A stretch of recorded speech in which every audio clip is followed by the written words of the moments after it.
अस्सलाम वालेकुम नाज़रीन, आप देख रहे हैं आज़ाद डिजिटल। मैं हूं हसनैन चौधरी। पाक भारत कशीदगी के हवाले से आज हमारे साथ बात करने के लिए मौजूद हैं एयर वाइस मार्शल साजिद हबीब साहब। अस्सलाम वालेकुम सर। वालेकुम अस्सलाम। कैसे हैं सर आप? ठीक हैं अल्हम्दुलिल्लाह। सर, पाकिस्तान फिजाइया के हवाले से बताइए कि हमारे जो F-16 है, जिस तरह उन्होंने ये क्लेम किया, हमारी कैपेसिटी क्या है, क्या हमारी मतलब जो हमारे पास जहाज़ है, कितनी लेटेस्ट टेक्नोलॉजी और ख़ास तौर पे जिस तरह से हमारा जो सिस्टम है ट्रैकिंग का हम कर सकते हैं, तो वो उनको थोड़ा सा इस बात का है तो सही इंडिया को कि वो इसलिए दोबारा से अटैक नहीं कर रहे या कोशिश इस तरह से नहीं कर रहे। ऑब्वियसली उनको देखिए, उन्होंने बहुत हाइप क्रिएट की थी अपने राफेल की। बिल्कुल ऐसे ही है ना। बिल्कुल ऐसे। मोदी ने लास्ट टाइम कहा था कि 2019 में जब अभिनंदन आया, चाय वाय पिलाए हमने, उसने कहा था अगर राफेल होता तो ये कर लेते। तो 2022 में राफेल आ गए। तो इनको, जिसको कहते हैं ना, बहुत बड़ी गलत फहमी थी कि अब राफेल टेक ऑफ करेंगे और इधर से पीएफ जो है ना वो कहीं उधर जापान की तरफ चली जाएगी। बिल्कुल ऐसे। वो देखे, जो इस वक्त हर चीज टेक्नोलॉजी की वजह से बहुत बदल गई है। आपका मीडिया बदल गया, सोशल मीडिया बदल गया। एक जमाना था सिर्फ एक पीटीवी या सरकारी चैनल होता था, फिर एक दो एसटीएन आए। इसी तरह करते करते पहले पुराने जमाने में एक जहाज दूसरा जहाज डॉग फाइट होती थी, 4 इधर से आए 3 इधर से आए, लड़ाई हुई। और उसमें भी आप देखेंगे एमएम आलम ने 1 मिनट के अंदर इनके 5 जहाज गिरे उस जमाने में। अब टेक्नोलॉजी के साथ ये एक पायलट और दूसरे पायलट का काम नहीं रहा। पूरी पैकेज है इधर से, पूरी पैकेज है इधर से। इसके पास भी जैमर्स हैं, इसके पास भी जैमर्स हैं, इसके पास एयरबोर्न रेडार्स हैं, इसके पास एयरबोर्न रेडार्स हैं, इसके पास एयरबोर्न रिफ्यूलर्स हैं, उसके। तो ये पूरी एक चीज शिफ्ट हो गई है। तो अब ये होता है कि ये कलेक्टिव माइंड, जैसे इस कमरे में जैसे 5 लोग बैठे हुए हैं, ये मिलके कैसे ये प्रोडक्ट तैयार करते हैं, और जो एंड नतीजा होगा उसमें इन 5-6 लोगों सबकी जो कलेक्टिव विजडम में होगा। तो अब बैटल में भी यही हुआ, वो ही एक्सपेक्ट नहीं कर रहे थे। और जब मैं आपको अब इसमें टेक्निकल डिटेल में नहीं जाता, वो एयरफोर्स की अपनी होती हैं, कि वो सोच भी नहीं सकते थे जिस तरह उनको मफलूज करके मारा गया। बिल्कुल ऐसे ही, ये तो बात तो बिल्कुल बैटल बदल गई है और उनके लिए बहुत बड़ा शॉक था। और उसके बाद आपने देखा कि इंटरनेशनल मार्केट में, फ्रेंच मार्केट में, स्टॉक एक्सचेंज में राफेल के शेयर्स गिर गए। और चेंगडू जहां पे ये J-10 बनता है, इसके जो है वो शेयर्स ऊपर चले गए। तो ये उनको बड़ी मिसअंडरस्टैंडिंग थी। तो एक चीज हमेशा इनको याद रखनी चाहिए कि इल्यूजन्स में, शराब में नहीं रहना चाहिए। और जिस दिन आपने समझ लिया आपका दुश्मन आपसे कमजोर है, जो हम कभी नहीं समझते, हालांकि हमने हर एरियल बैटल में उनको मारा है, लेकिन हर दफा हम नई तैयारी से जाते हैं कि कभी आपने समझ लिया कि दुश्मन आपसे कमजोर है, वो आपकी शिकस्त का पहला दिन होता है। और यही भारत के साथ हुआ। इन्होंने पहले समझ लिया, इस वजह से नुकसान उठाना पड़ा। आपने याद है कि आपने कभी किसी पाकिस्तानी एयर चीफ से, आर्मी चीफ से, प्राइम मिनिस्टर से सुना कि फलाना जहाज आ जाएगा तो उस वक्त बस छा गए। मोदी ने नाम लिया था, राफेल होता तो ये करते। तो वो इल्यूजन में थे। और राफेल कोई बिल्कुल ऐसी कोई बात नहीं, कोई अच्छा जहाज नहीं है। 4.5 to 5th जनरेशन एयरक्राफ्ट है सर। आप ये देखिए, लेकिन इस्तेमाल, टेक्नोलॉजी का इस्तेमाल भी, दिमाग भी, आपके लोग आपकी टेक्नोलॉजी के साथ उस तरह से होना चाहिए, दिमाग भी होना चाहिए। बिल्कुल ऐसी बात है। तो अगर मुझे कितना भी महंगा DSLR लगा हुआ, ये लगा हुआ, ये, अगर मुझे चलाना नहीं आता तो कहना फोटो चंगी नहीं आई। तो फोटो चंगी आंदा कसूर बंदे का होता है जो ऑपरेट कर रहा है, कैमरे का कसूर नहीं होता। बिल्कुल ऐसे ही है, इसीलिए वो इतना नुकसान उनको हुआ। ऐसे ही। अच्छा सर, बताइएगा कि आगे अब क्या देख रहे हैं? जिस तरह से अभी उनको हमने अच्छे खासी जो है ना वो टक्कर भी दी है, नुकसान भी, तो अब आगे क्या होता हुआ नजर आ रहा है?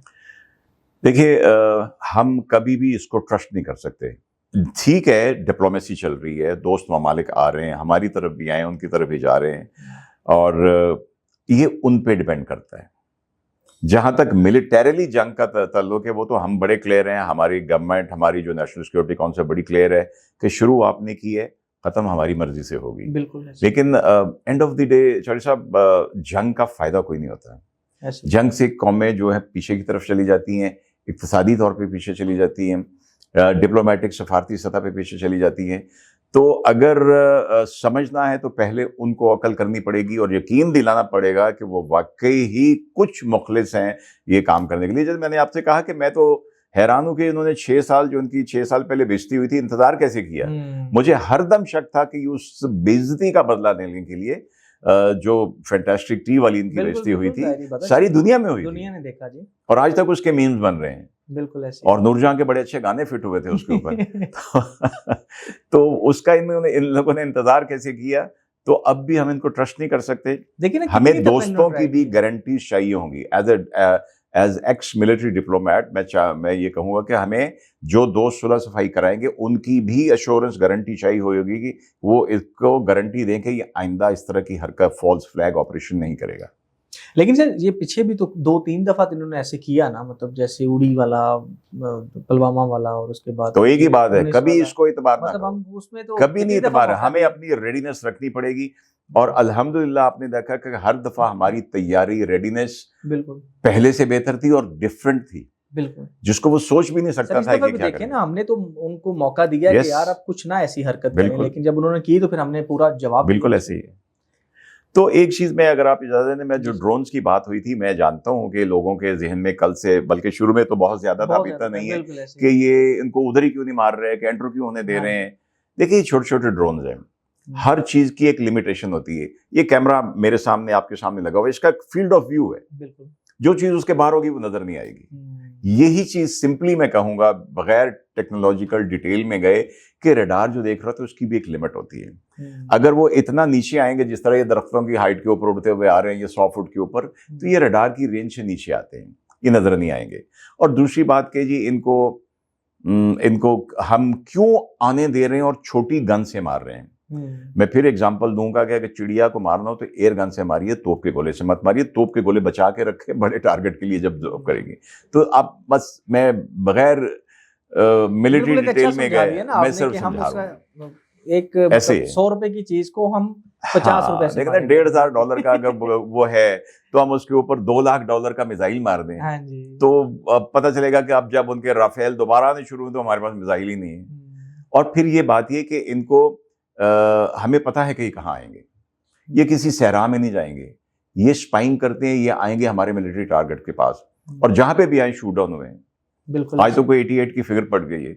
कल लोग थोड़े से परेशान थे, और ये बुनियादी जो ड्रोन का मकसद ही होता है लोगों को परेशान करना, पैनिक क्रिएट करना। लेकिन लोगों को ये भी देखना चाहिए कि रशिया जैसे मुल्क में भी यूक्रेन के मॉस्को में पहुंच जाते हैं ड्रोन। इजराइल का आयरन डोम है कि जिसके अंदर एक परिंदा भी उनकी मर्जी के बगैर नहीं जा सकता, वहां भी तल अबीब में गिरे ना जाके। बिल्कुल ऐसे, जब ईरान ने और हुतियों ने मारे हैं तो वहां जाके गिरे। तो ये एक्सेप्ट करना चाहिए। और बड़ी खुशी की बात है कि हमारी कौम बड़ी जल्दी वो खौफ या कोई परेशानी हो तो उसको ओवरकम करके, आज तो मैं देख रहा था एक क्लिप के वो बच्चों ने किसी फौजी सिपाही के आने से पहले ही उन्होंने उसके टुकड़े टुकड़े पेज खोल के अपने अपने हिस्से बांट लिए। और सर इसी तरह बिल्कुल आज एक बल्कि हुआ भी ऐसे ही इंसिडेंट। हाँ, इसी तरह हो रहा है। तो अच्छा सर, अब पब्लिक के लिए क्या मैसेज है और भारत के लिए क्या मैसेज है? पब्लिक के लिए मैसेज है कि इस तरफ आप किसी भी किस्म के, अगर आपके कुछ सियासी या कोई इख्तलाफात या कुछ भी है, सेक्टेरियन है, सियासी हैं, इस वक्त आपके लिए लड़ने वाले सिर्फ वो हैं जिनको आप वर्दी वाला कहते हैं। और जिस मुल्क में भी लोगों ने वर्दी वालों की इज्जत नहीं की, उनके साथ खड़े नहीं हुए, वो मुल्क तबाह हो गए। वो लीबिया हो, शाम हो, इराक हो, मिसालें हमारे सामने हैं। गजा वालों के साथ जो हो रहा है, बेचारों के साथ इसलिए हो रहा है कि उनकी अपनी कोई आर्मी, अपना कोई डिफेंस, अपनी कोई मिलिट्री एयरफोर्स नहीं है लड़ने के लिए। तो यहाँ लड़ने के लिए आप देखें ना, इजरायली इनके जो थे मशीर आए, ये पहली रात का ऑपरेशन भी है, ड्रोन भी सारा इजरायली कंट्रोल करवा रहे हैं इनको। तो क्या हुआ, हिंदू को छितर पड़े और यहूदी की भी बेइज्जती हुई। वो बेचारे फ्रांस वाले एवी मुफ्त में मारे गए। तो आई थिंक हमें ये चाहिए कि इस वक्त हम तमाम इख्तलाफात को भुला के अपनी अफवाज के साथ खड़े हों, अपनी हुकूमत के साथ खड़े हों। आपको नहीं पसंद, जब अगला इलेक्शन आएगा फिर कोशिश कर लेना कि आपको जो भी 45-47 होने हो जाए, लेकिन अभी आप जो हमारी हुकूमत है, जो हमारी फौज है, उसके साथ खड़े हों। क्योंकि वही बात बार बार, जो जंग है वो कौम लड़ती है, कौम ही जीतती है, कौम ही हारती है। लेकिन सर हमारी कौम ने साबित भी किया है, पिछले 3-4 दिनों में हमें काफी ज्यादा चीजें ऐसे पब्लिक निकली है। जब पहली दफा जो मैं तो बरमला, सारे लोग देख रहे थे कि कौम ऐसे इकट्ठी हो गई है, उनको कोई डर खौफ ही नहीं है। मैंने तो 1-2 दफा चैनल पे मैंने कहा, जी हमें तो मोदी का शुक्रिया, मोदी थैंक यू, सबको इकट्ठा कर दिया। मोदी ने 2 काम किए हैं जब से आया है कमबख्त। एक तो आज हमें इकट्ठा कर दिया, और दूसरे इसने हमारा कायदे आज़म के नजरिए पे ईमान पक्का कर दिया कि हिंदू और मुसलमान अलग अलग दो कौमें हैं। बिल्कुल ऐसे। तो जो हमारे ही कुछ बेवकूफ किस्म के इंटेलेक्चुअल इस थ्योरी को चैलेंज करते थे या इसके खिलाफ बोलते थे, वो या तो मान लें कि हिंदू और मुसलमान जो है ये अलग कौमें हैं, या फिर उधर गाँव में दूध पीने चले जाएं। सर, भारत को क्या पैगाम देंगे? भारत को पैगाम देंगे कि दोस्त बदले जा सकते हैं, दुश्मन बदले जा सकते हैं, गवांडी नहीं बदले जा सकते। बिल्कुल। हमसायों के साथ रहना है।